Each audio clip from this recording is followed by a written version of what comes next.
Okay, so this is just a little additional information for those of you who will be meeting with 8th grade families. You don't have as much information to provide to the 8th grade families, so it won't take as long, but I just wanted to show you what I would emphasize.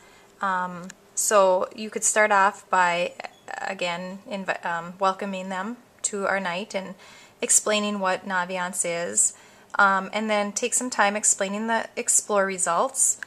Again, you'll use this link here, the ACT benchmarks, so they can see how they compare to the benchmark scores. So you compare their scores to the benchmark scores and then explain what the benchmark scores mean, and that information's right here.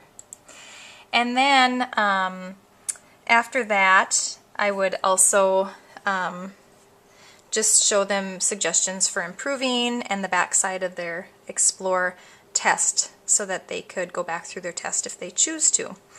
Then of course they'll do the same thing as 10th graders. They'll go to the colleges tab, they'll click on test scores, edit the scores, and they'll scroll down here and input their Explore scores in. And then when they're done at the bottom, they'll click update scores and they will be saved for them.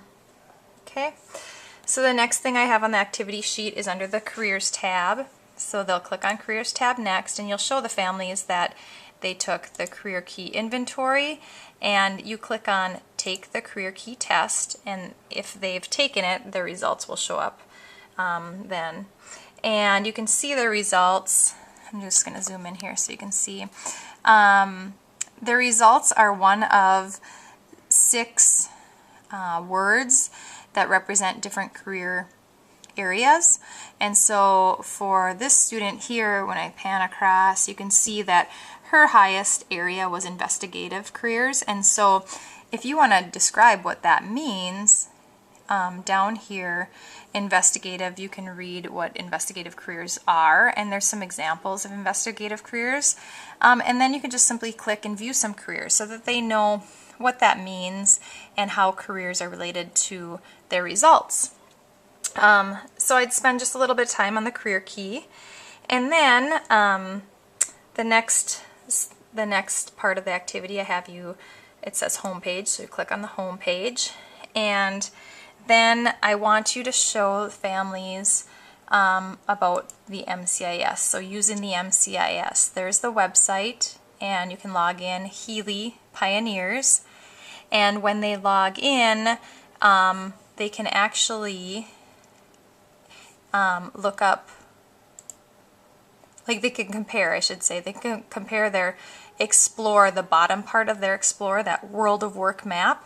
They can actually look up that World of Work map, essentially, in the MCIS by just going through those steps, logging into the MCIS, clicking on Assessments, clicking on Assessment Link, click on Plan, because it's the same thing as the Explore, essentially, and research careers that way. So I want them to know about the MCIS. It's a great tool, and it definitely, Naviance does not, is not a substitute for MCIS. I want them to know about MCIS for sure. And then the other thing is that these 8th grade families, they don't know the graduation requirements. They don't know what classes students will need, their child or their student will need to graduate. And so I would take some time and looking up, you know, what courses are required to earn their high school diploma. And you can scroll through that and go over that with them. And then after they see the requirements, the next step on your activity sheet says click on Courses, the Courses tab, and you can have them create their course plan. So this is essentially their 4-year plan. So you go through some steps to get to this point. I've already created her plan. And then when you're in here, their course plan, you can talk about all their classes and they can actually develop their 4-year plan. So that's the other thing I'd spend some time doing with these 8th grade families. So covering their Explore results, looking at their Career Key Inventory, showing them the MCIS and how to use it with their Explore, and then taking some time in this Courses tab.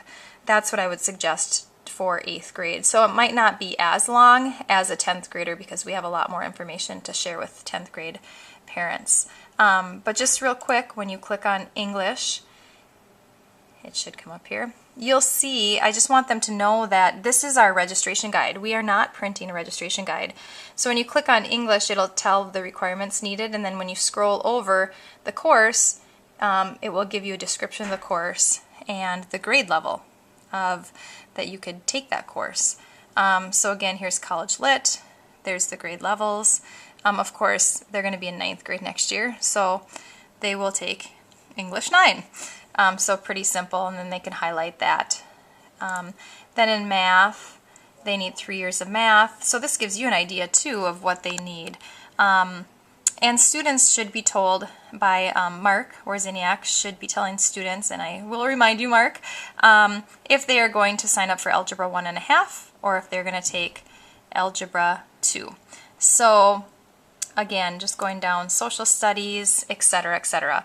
It describes what they need to meet the social studies requirements to graduate. And then once again, most of us know that those students will be taking American History 9 in 9th grade, so they can click on that for 9th grade. But they can develop their 4-year course plan in here. And then all the elective courses are in here. So this is again the registration guide, so they can scroll over the title of the course and they can see what grade they could take it in, and they can literally develop 9th grade, 10th grade, 11th grade, and 12th grade in their course plan. So I hope this helps. Just wanted to give a little bit more information for the 8th, those of you who are meeting with 8th grade. And to get back to the home page, you click on that little home button, and we're back at the home page now. So let me know if you have any questions. Thanks for watching.